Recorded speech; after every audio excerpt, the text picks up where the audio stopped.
Hello friends, स्वागत है आप सभी का अपने चैनल आर के स्टडी IQ में। तो दोस्तों, आज का हमारा टॉपिक रहेगा अनुसूचियाँ जो संविधान में दी गई हैं। तो अनुसूचियों के बारे में बात करेंगे कि हमारे संविधान में कितनी अनुसूचियाँ हैं और कौन कौन सी है। तो अगर हम बात करें कि मूल संविधान मीन्स जो जब संविधान बना था तो उस टाइम अनुसूचियों की संख्या कितनी थी। मूल संविधान में अनुसूचियों की संख्या कितनी थी। मूल संविधान में थी 8। मूल संविधान में अनुसूचियों की संख्या 8 थी। और वर्तमान की बात करें या करंट की बात करें तो वर्तमान में अनुसूचियों की संख्या है 12। कितनी है? 12। परंतु जो आज के टाइम में 12 अनुसूचियां हैं। तो अब हम अनुसूची के बारे में डिटेल से बात कर लेते हैं कि कौन कौन से जो 12 अनुसूचियां हैं। तो सबसे पहले अनुसूची आती है, फर्स्ट अनुसूची किसके बारे में है? राज्य एवं संघ राज्य क्षेत्र के बारे में। राज्य एवं संघ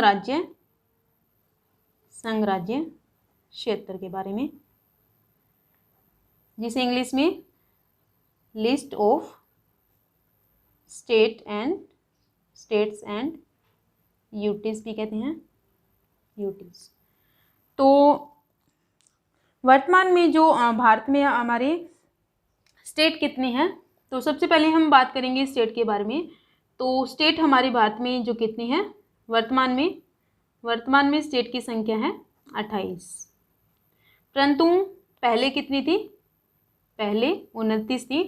तो 29 थी पहले और अब है 28। तो ये आपने अभी जो एग्ज़ाम में क्वेश्चन आए तो आपने 28 टिक करनी है, 29 नहीं। तो 29 जो स्टेट पहले थी, तो 29 में जो स्टेट है, 29 में से जो जम्मू कश्मीर है उसे अब क्या बना दिया गया है? जम्मू कश्मीर को यूटी बना के दिया गया है। और जो 29 में से एक माइनस हो गया है तो यह एक घटा दी गई है स्टेट, और अब इसमें 28 बची है। तो 29 में जो अब हम बात करें कि जो स्टेट जो 29 में थी तो वो कौन सी शामिल की गई थी सबसे लास्ट में? तो 29वीं स्टेट थी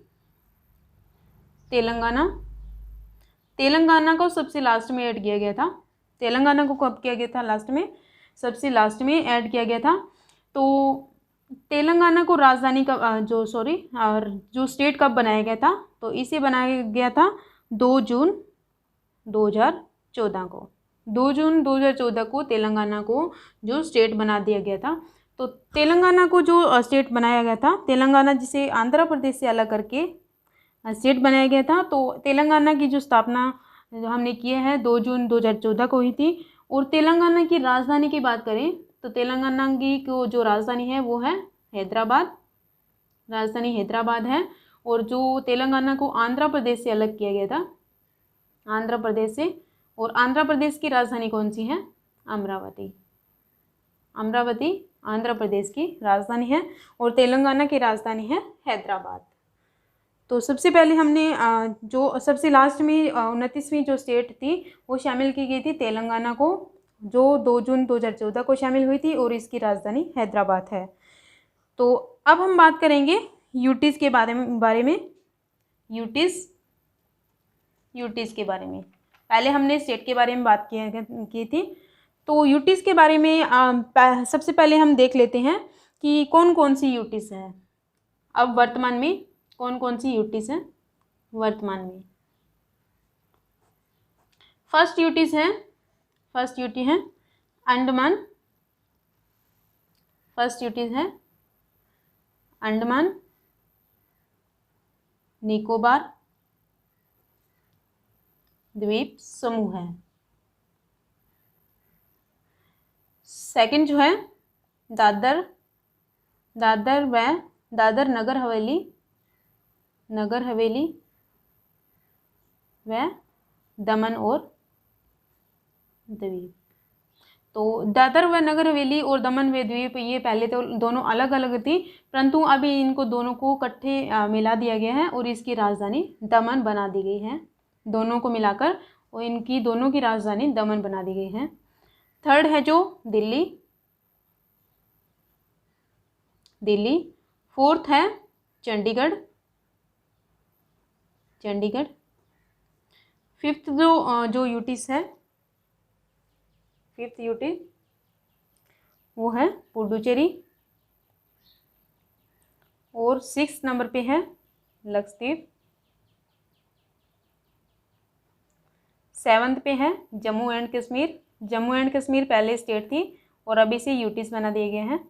और लास्ट में है लद्दाख, लद्दाख जिसे जम्मू कश्मीर से अलग करके यूटी बनाया गया है। तो इस तरह जो यूटीज की संख्या 8 हो गई है। तो अब हमने पढ़ लिया कि यूटीज की, सबसे पहले तो आपने याद रखना है कि वर्तमान में यूटीज की संख्या कितनी है, तो वो है 8। और कौन कौन सी है यूटीज? अंडमान निकोबार द्वीप समूह है, दादर नगर हवेली व दमन और द्वीप एक ही है ये सभी, और दिल्ली, चंडीगढ़, पुडुचेरी, लक्षद्वीप, जम्मू कश्मीर एंड लद्दाख। तो ये हम यूटीज बना दी गई हैं। तो पहले यूटीज की संख्या कितनी थी? पहले यूटीज की संख्या थी 7। पहले यूटीज की संख्या कितनी थी? 7। परंतु अभी मैंने बताया कि दादर नगर हवेली व दमन द्वीप को एक ही बना दिया गया है। तो उसके बाद में जो यूटीज की संख्या 7 में से एक घटा दी गई थी, क्योंकि इन दोनों को इकट्ठा कर दिया गया था, तो एक घटा दी जाए तो 6 बच गई, 6 बची हैं। तो इसके बाद में क्या हुआ कि जम्मू एंड कश्मीर और लद्दाख को ये 2 यूटीज बना दी गई हैं, जम्मू कश्मीर से अलग करके लद्दाख को भी और जम्मू कश्मीर दोनों को। तो 6 में हम प्लस करेंगे 2, जम्मू कश्मीर एंड लद्दाख। तो अब यूटीज हो गई 8 आपके सामने है, कौन कौन सी है ये आप देख लीजिएगा। तो यूटीज एक ही बना दी गई। उसके बाद में क्या हुआ कि जम्मू एंड कश्मीर को हम देखें कि इसको यूटीज कब घोषित किया गया था? यूटीज घोषित कब किया गया था? तो वो 5 अगस्त 2019 को। और यूटीज में जो कार्य करना स्टार्ट कब किया था? कार्य वो किया था 30 सितंबर 2019 को। तो ये थी आपकी बेसिक सी जानकारी। तो अब हम याद रखना आपने कि यूटीज की संख्या पूछे कि वर्तमान में यूटीज कितनी है, तो 8 है। और जो स्टेट की बात करें तो वो है 28। सेकंड शेड्यूल की बात करें, सेकंड शेड्यूल में क्या है? सेकंड शेड्यूल की ओर चलते हैं। तो सेकंड शेड्यूल है किसके बारे में है? वेतन के बारे में। सेकंड शेड्यूल वेतन के बारे में है।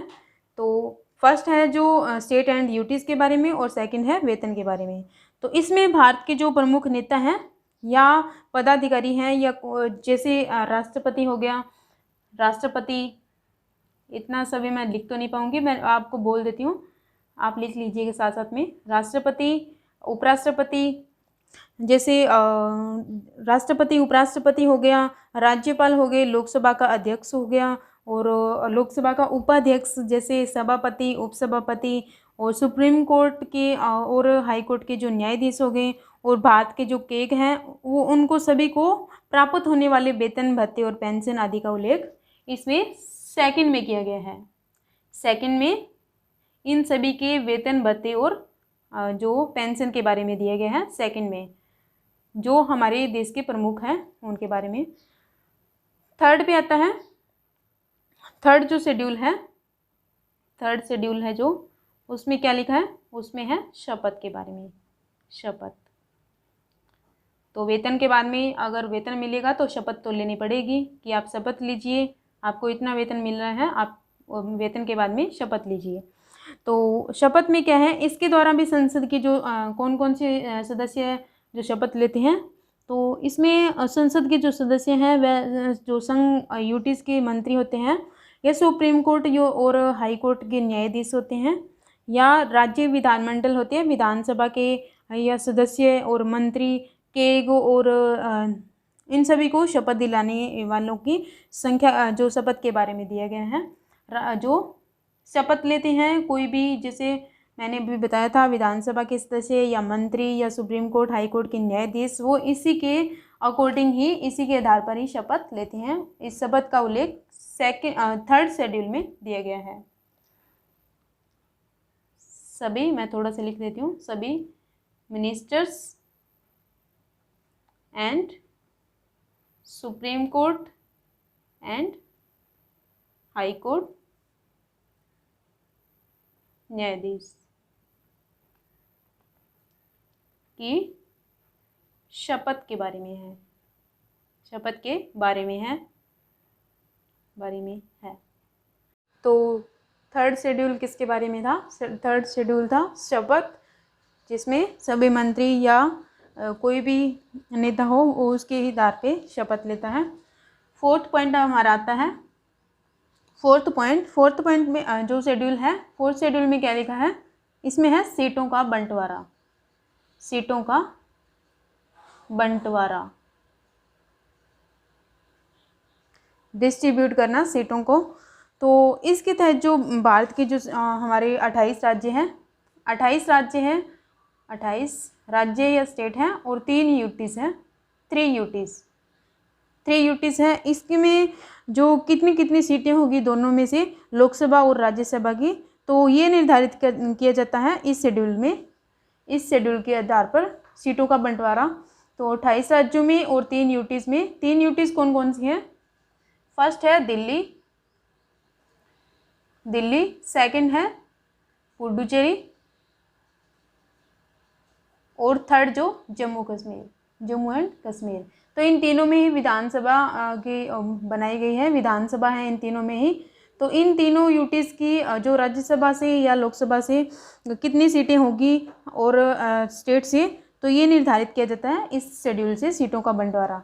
तो अगर हम बात करें कि पंजाब, हमारे पंजाब राज्य की, तो पंजाब में लोकसभा से, राज्यसभा से या एमएलए की कितनी सीटें हैं?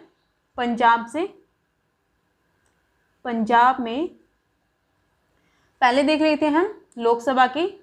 लोकसभा में कितनी सीटें हैं? लोकसभा में हमारी जो है 13 सीटें हैं पंजाब से, और राज्यसभा से हमें पता है कि 7 सीटें हैं। ये भी मास्टर कैडर में पूछा ही जाता है, ये अभी भी क्वेश्चन आया था पीछे। और एमएलए की कितनी सीटें हैं? मीन्स विधानसभा में हमारी पंजाब में सीट है 117। और अगर हम विधान परिषद की बात करें, विधान परिषद, तो विधान परिषद है जो हमारे पंजाब में नहीं है। तो विधान परिषद को जो पंजाब से कब ख़त्म कर दिया गया था, कब इसे हटा दिया गया था? तो 7 जनवरी 1970 को पंजाब से विधान परिषद को ख़त्म कर दिया गया था।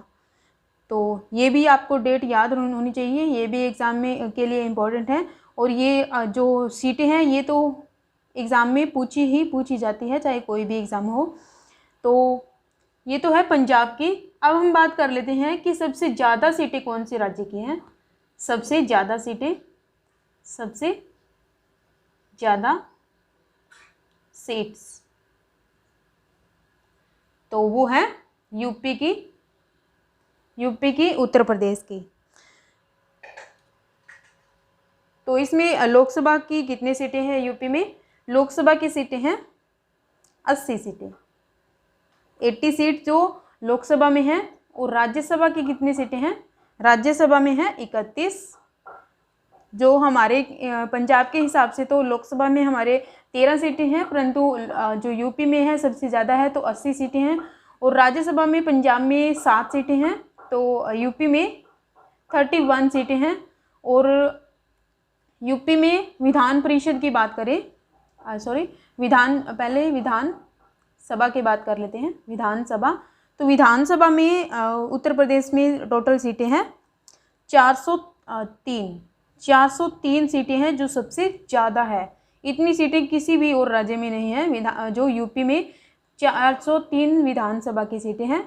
और विधान परिषद की बात करें, विधान परिषद है जो यूपी में, तो विधान परिषद की कितनी सीटें हैं? विधान परिषद की सीटें हैं 100। तो पंजाब का और यूपी का ये आपको दोनों ही याद होना चाहिए कि अगर पूछे कि सबसे ज़्यादा सीटें लोकसभा में कितनी हैं, तो वो 80 है, यूपी में है। राज्यसभा की सबसे ज़्यादा सीटें कितनी हैं या किस राज्य में हैं, वो यूपी में है। विधानसभा की सबसे ज़्यादा सीटें या विधान परिषद की सबसे ज़्यादा सीटें यूपी में ही है। और पंजाब की मैंने आपको बता ही दिया। तो नेक्स्ट पॉइंट हम करेंगे, 5th शेड्यूल है 5वां जो शेड्यूल वो है अनुसूचित क्षेत्रों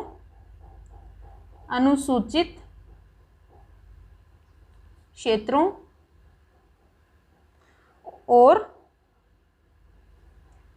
अनुसूचित जनजातियों, अनुसूचित क्षेत्रों, अनुसूचित जातियों, जनजातियों के प्रशासन के बारे में दिया गया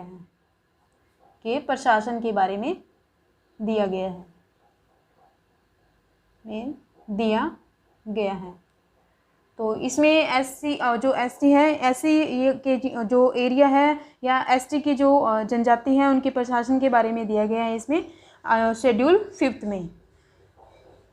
तो इनके लिए ये स्पेशल क्यों दिए गए हैं शेड्यूल कि इसके आधार पर जो विशेष जनजाति होती है या कोई विशेष अलग होते हैं तो उनके प्रशासन के बारे में दिया गया है, एजुकेशन के बारे में कि उनके अलग से ये सिस्टम बनाया गया है प्रशासन के, तो इनको कोई भी दिक्कत ना हो इनकी रक्षा के लिए। 6 शेड्यूल आता है, 6 शेड्यूल है, ये भी सेम ही पॉइंट है, अनुसूचित क्षेत्रों और अनुसूचित जनजातियों के प्रशासन के बारे में ये सेम ही लाइन है, परंतु इसमें 4 ही जो क्षेत्र हैं, 4 जो प्रशासन है अनुसूचित क्षेत्रों, जैसे हम ट्रिक से याद कर लेते हैं AMTM, आपने ये जो याद रखना है कोड AMTM। तो इसके अनुसार A मीन हो गया असम और M मीन हो गया मेघालय, T मीन हो गया त्रिपुरा और M मीन हो गया मिजोरम।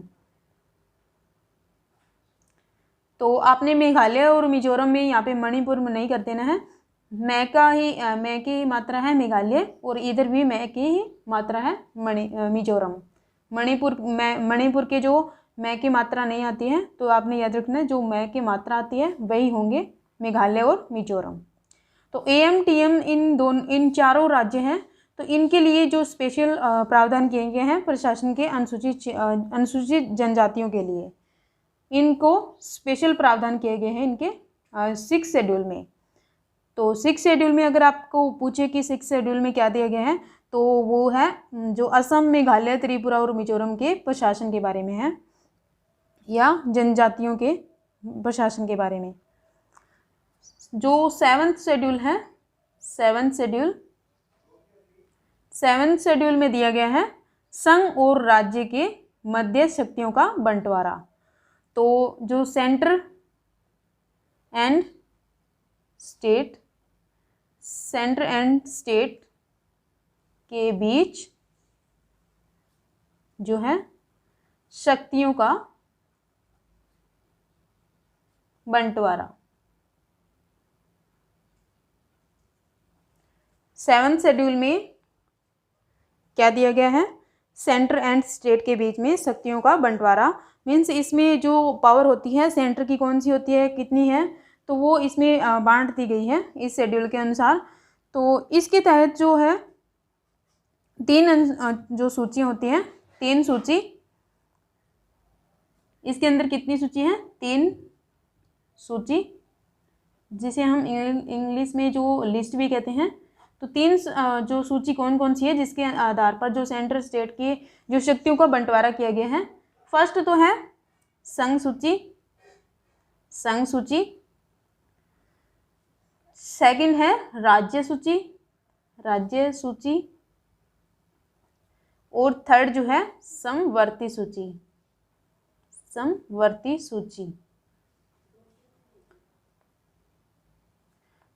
तो संघ सूची में इनको अलग अलग संघ सूची में सेंटर को शक्तियाँ प्राप्त हैं और राज्य सूची में जो विषय दिए गए हैं राज्य को प्राप्त है शक्तियाँ, और समवर्ती सूची मीन्स राज्य और संघ जो सेंटर और स्टेट को दोनों को मिलाकर शक्तियाँ प्राप्त है समवर्ती सूची में।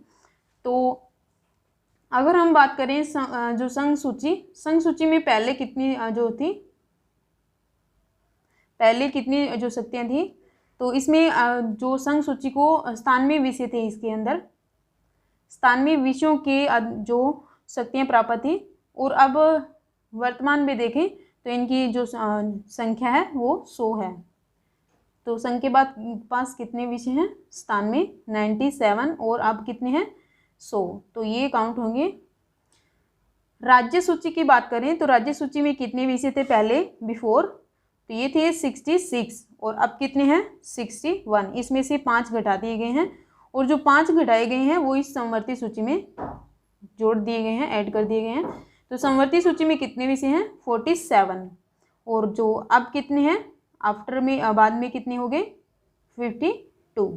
तो जो 5 इसमें ऐड कर दिए गए थे तो 52 बन गए हैं। तो इसके आधार पर जो संघ सूची है इसको अलग अलग विषय दिए गए हैं। पहले स्थान में थे और अब 100 विषय हैं। और राज्य सूची में स्टेट को कितने विषय दिए गए हैं शक्ति के बारे में? तो वो है 61। और समवर्ती सूची में कितने विषय हैं? 52, जिसमें स्टेट और सेंटर मिलकर काम करते हैं समवर्ती सूची के अनुसार। तो ये थे सूची या संघ सूची। तो आपको पूछे कि सूची कितने प्रकार की है? तो वो है 3 प्रकार की। अनुसूची अलग है, सूची अलग है। अब हम बात करेंगे 8th शेड्यूल की।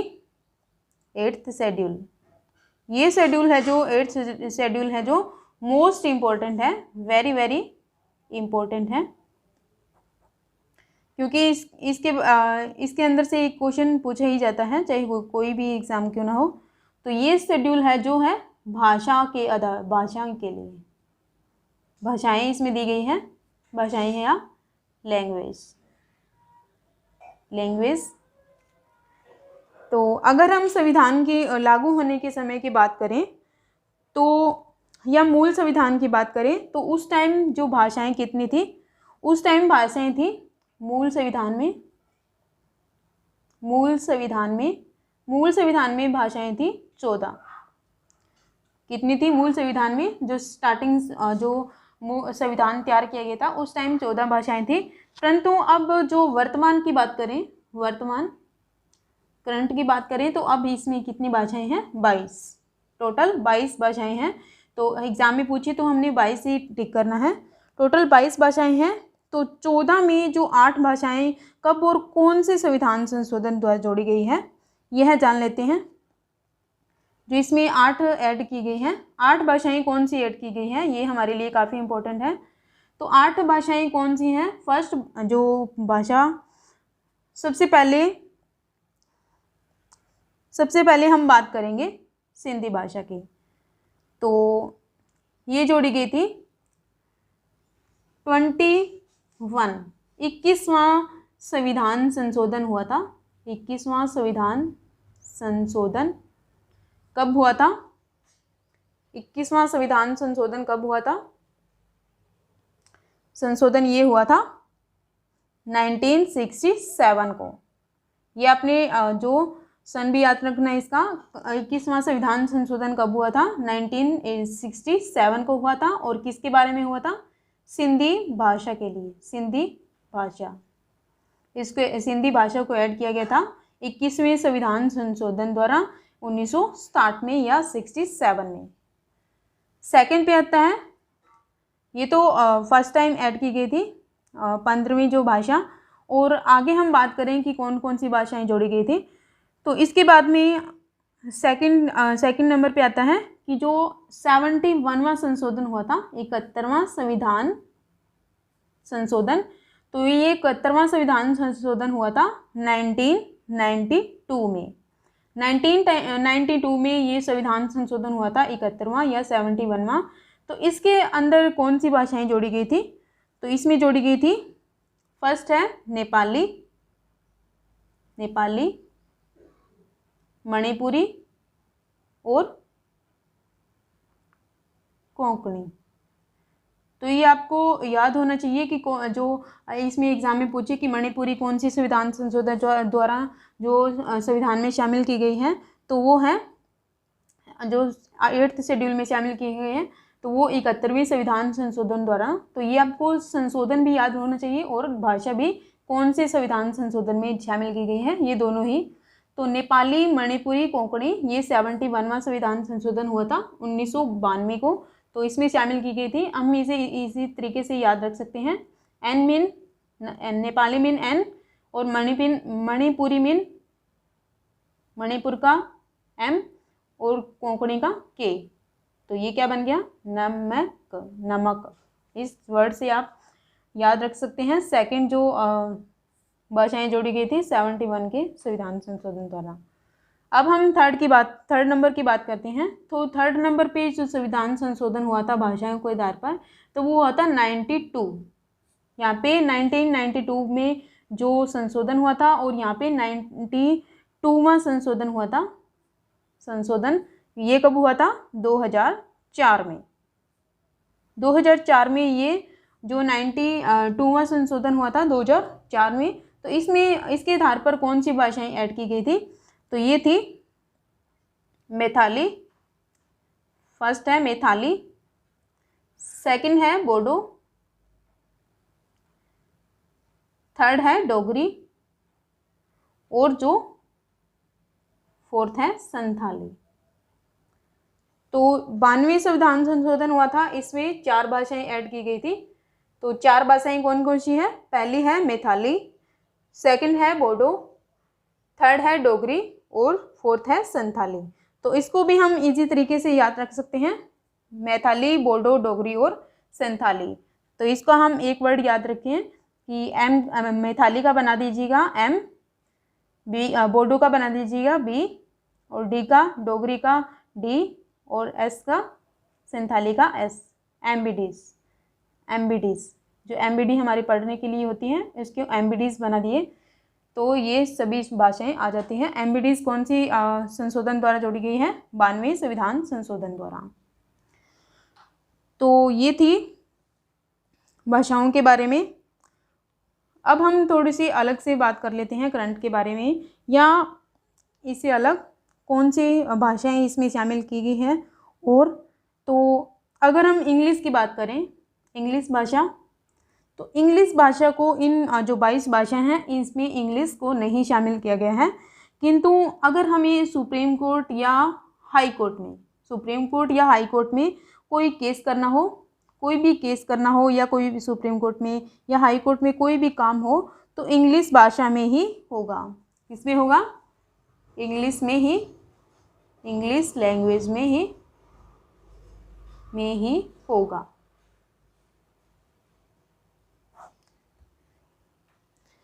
परंतु ये इंग्लिश भाषा है जो 8th शेड्यूल में शामिल नहीं की गई है। तो और जो हमारे अगर हम बात करें कि भारत की जो राष्ट्रीय भाषा कौन सी है? भारत की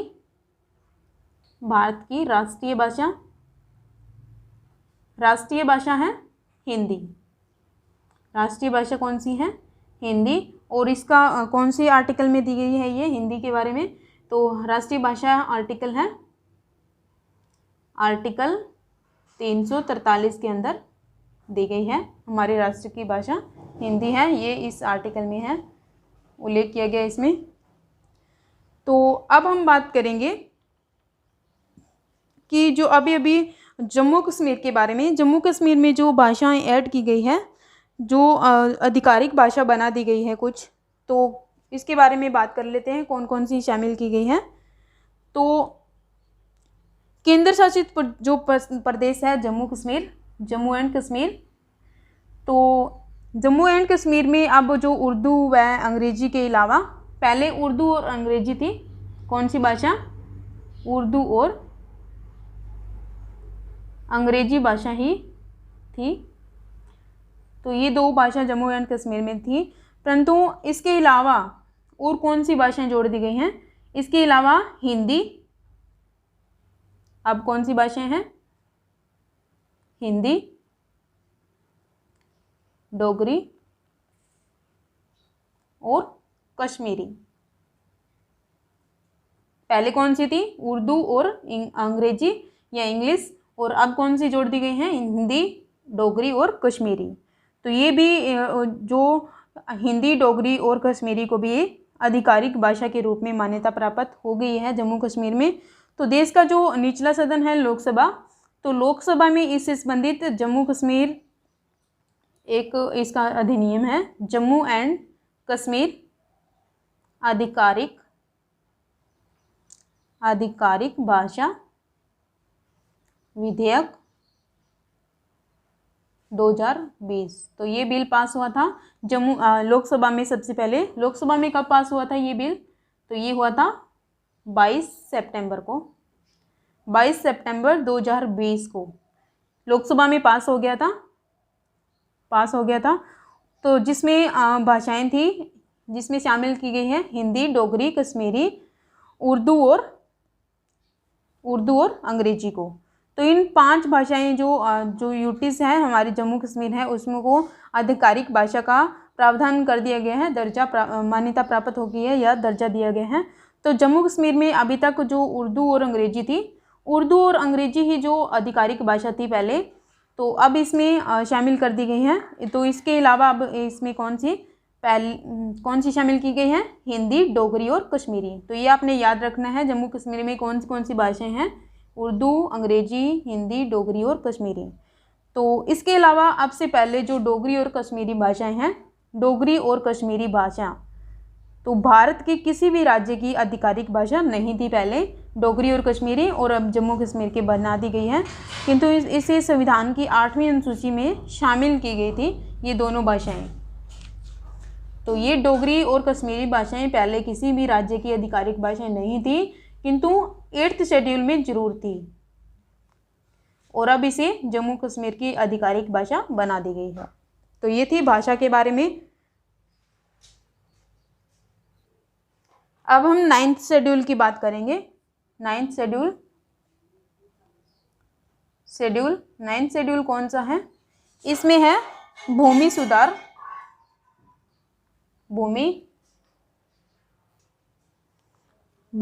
सुधार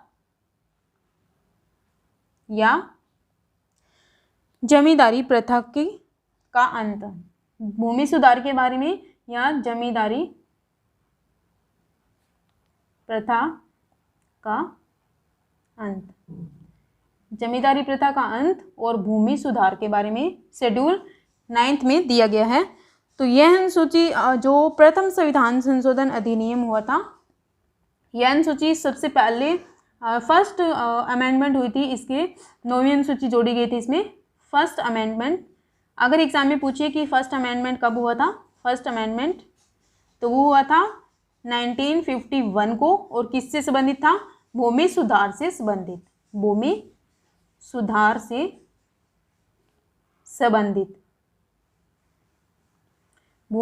से संबंधित था। फर्स्ट अमेंडमेंट हुई थी 1951 को। तो ये फर्स्ट अमेंडमेंट आपको याद रखनी है, ये वेरी वेरी इंपॉर्टेंट है। तो अब हम बात करेंगे 10th शेड्यूल की। 10वां शेड्यूल कौन सा है? 10वां शेड्यूल कौन सा है अनुसूची जो? तो ये है दल बदल संबंधी या दल परिवर्तन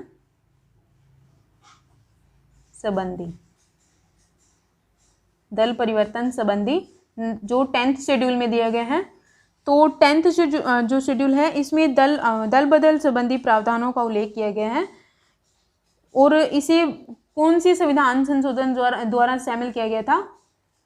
तो ये था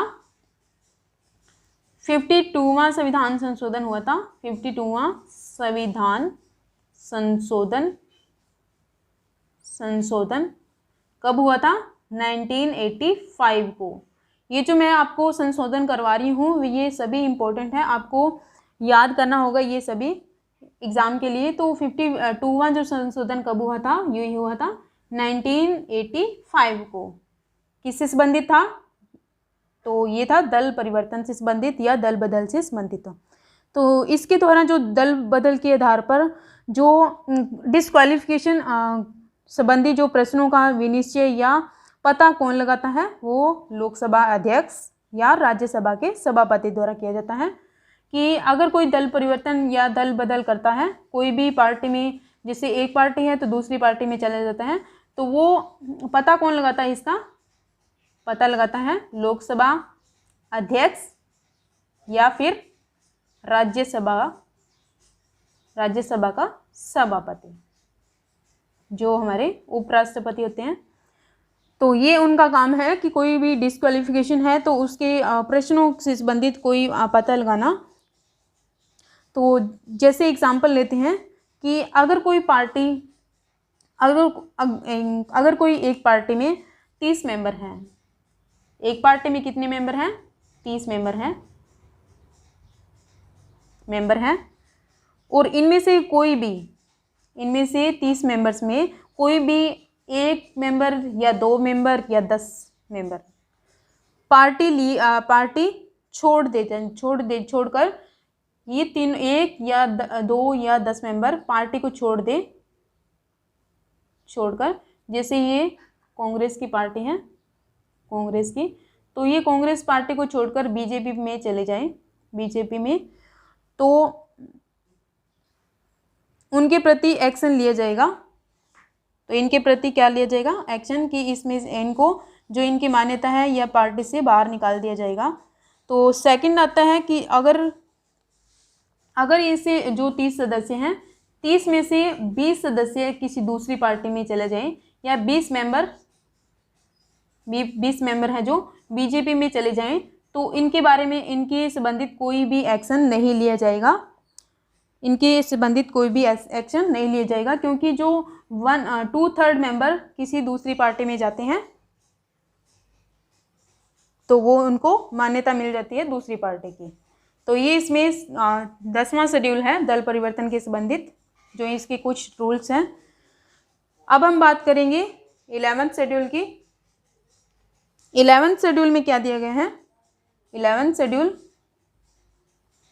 इसमें है पंचायती राज।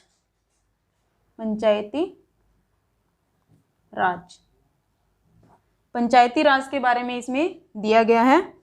तो इसमें पंचायतों की जो शक्तियों के बारे में है, पंचायतों की शक्तियों के बारे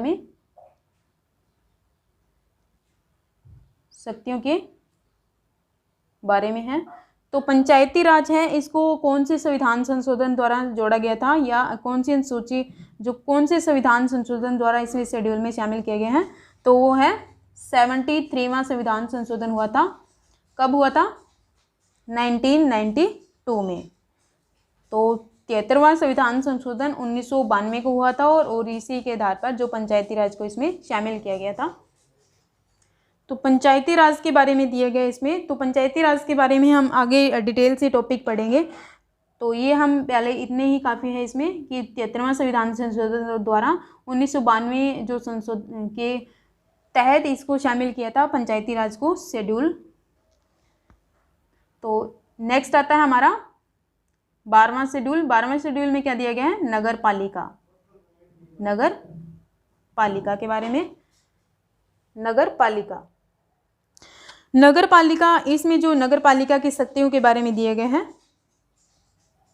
पहले में पंचायती राज, पंचायत के बारे में कोई भी ग्रांट वगैरह हो, कोई भी शक्तियां हो, उनके बारे में दिया गया है। और इसमें नगर पालिका के बारे में, नगर पालिका की शक्तियों के बारे में दिया गया है। तो नगर पालिका को जो शेड्यूल में कब शामिल किया गया था? तो इसमें इसको जोड़ा गया था, इसका संशोधन हुआ था 74वां संविधान संशोधन हुआ था। कब हुआ था? ये हुआ था 1992 को ही। दोनों ही 1992 को ही संशोधन हुआ था। ये 74वां संविधान संशोधन था और ये 74वां नगर पालिका का। तो ये शेड्यूल में शामिल किए गए थे इसके आधार पर। तो हम एक बार रीडिंग ले लेते हैं कि फर्स्ट जो शेड्यूल कौन सा है, ये याद करना भी हमारे लिए काफ़ी इम्पोर्टेंट है। तो फर्स्ट शेड्यूल हम बिना देखे पढ़ेंगे। फर्स्ट कौन सा है? संघ और राज्य क्षेत्र। संघ और राज्य क्षेत्र। सेकंड नंबर पे आता है, सेकंड शेड्यूल कौन सा है? वेतन के बारे में। सेकंड शेड्यूल कौन सा है? वेतन। थर्ड आपने बताना है, थर्ड कौन सा है? थर्ड है राइट, शपथ के बारे में, शपथ के बारे में है थर्ड। फोर्थ कौन सा है? फोर्थ, साथ साथ में आप याद करते जाइएगा। फोर्थ कौन सा है? फोर्थ है सीटों का बंटवारा, सीटों का बंटवारा। फोर्थ शेड्यूल में दिए गए हैं सीटों का बंटवारा। फिफ्थ में क्या दिया गया है? फिफ्थ में दिया गया है अनुसूचित क्षेत्रों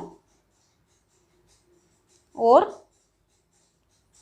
अनुसूचित जनजातियों के प्रशासन के बारे में, प्रशासन के बारे में दिए गए हैं।